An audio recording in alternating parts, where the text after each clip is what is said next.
भारतीय संविधान की प्रस्तावना। भारतीय संविधान निर्माता द्वारा प्रयोग किए गए कुछ शब्दों के अर्थ जानेंगे और अंत में पूरी संविधान की प्रस्तावना। संपूर्ण प्रभुत्व संपन्न या संप्रभुता। भारत आंतरिक और बाह्य रूप से निर्णय लेने के लिए पूर्णतः स्वतंत्र है। समाजवादी। भारत के अंदर सभी भौतिक और आर्थिक संसाधनों पर राज्य अर्थात सरकार का अधिकार होगा। पंथ निरपेक्ष। देश अर्थात सरकार का स्वयं का कोई धर्म नहीं होगा। सरकार सभी धर्मों के प्रति समान दृष्टि एवं व्यवहार करेगी। लोकतंत्रात्मक गणराज्य। भारत की सरकार में जनता द्वारा चुने हुए प्रतिनिधि होंगे जो कि जनता का प्रतिनिधित्व करेंगे। सामाजिक न्याय। भारत में समाज के हर वर्ग को समान अवसर मिलेगा और कोई भी जीवन की मूलभूत आवश्यकताओं से वंचित नहीं रहेगा। आर्थिक न्याय। भारत में सभी लोगों के लिए सरकार की कल्याणकारी योजनाओं के द्वारा आर्थिक रूप से कुशल बनाने का प्रयास किया जाएगा। किसी महान इंसान का ये विचार है, समाज में कोई व्यक्ति इतना भी गरीब ना हो कि स्वयं को बेचना पड़े और कोई व्यक्ति इतना अमीर भी ना हो या हो जाए कि किसी व्यक्ति को खरीद ले। राजनीतिक न्याय। भारत में सभी लोगों के लिए राजनीति में हिस्सा लेने के लिए समान अवसर प्रदान किए जाएंगे, चाहे वह किसी भी धर्म, जाति या समुदाय का हो। बंधुता या बंधुत्व। भारत में सभी लोग आपस में भाईचारा बढ़ाने का प्रयास करेंगे। हम भारत के लोग भारत को एक संपूर्ण प्रभुत्व संपन्न समाजवादी पंथ निरपेक्ष लोकतंत्रात्मक गणराज्य बनाने के लिए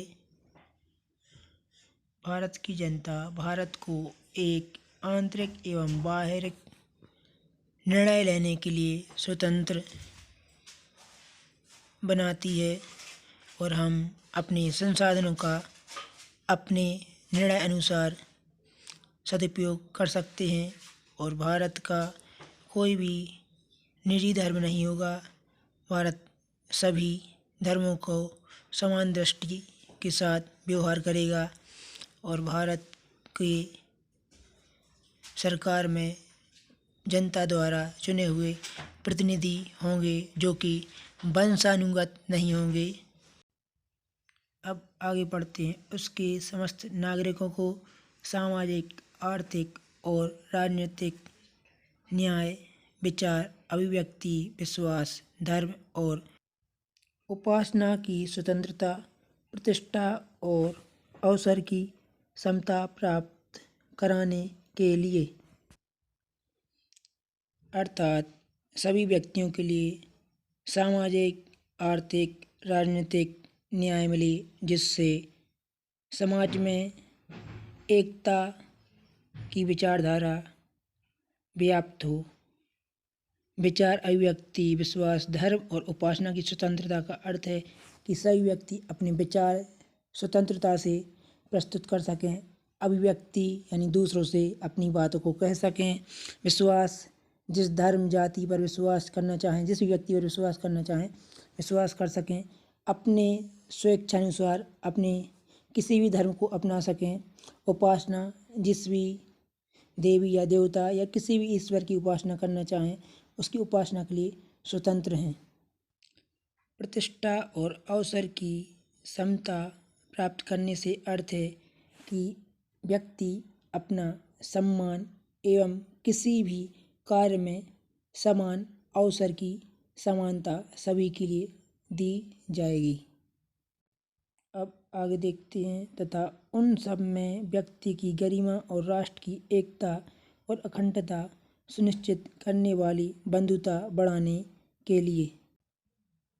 आइए अब इसका अर्थ देखते हैं कि किसी व्यक्ति की गरिमा अर्थात आत्मसम्मान, राष्ट्र की एकता और अखंडता को कोई भी देश खंडित ना कर सके अर्थात बाधित ना कर सके और सभी देशवासी आपस में भाईचारा बढ़ाने का कार्य करेंगे।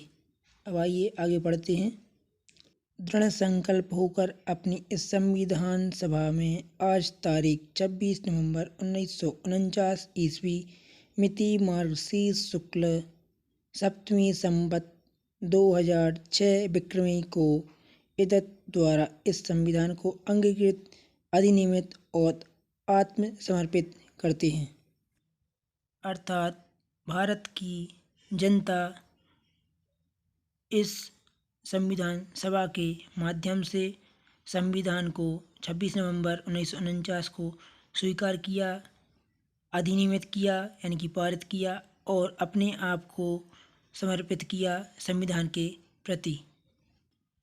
अर्थात हम कह सकते हैं कि भारत की संविधान की प्रस्तावना भारतीय संविधान की आत्मा है, जिसमें भारतीय संविधान सभा के समस्त लोगों ने भारतीय जनता की आवाज़ को रखा है और भारतीय जनता की भलाई के लिए विभिन्न प्रकार के कानून को इकट्ठे करके उद्देशिका में अर्थात प्रस्तावना में उसका निचोड़ प्रस्तुत किया है।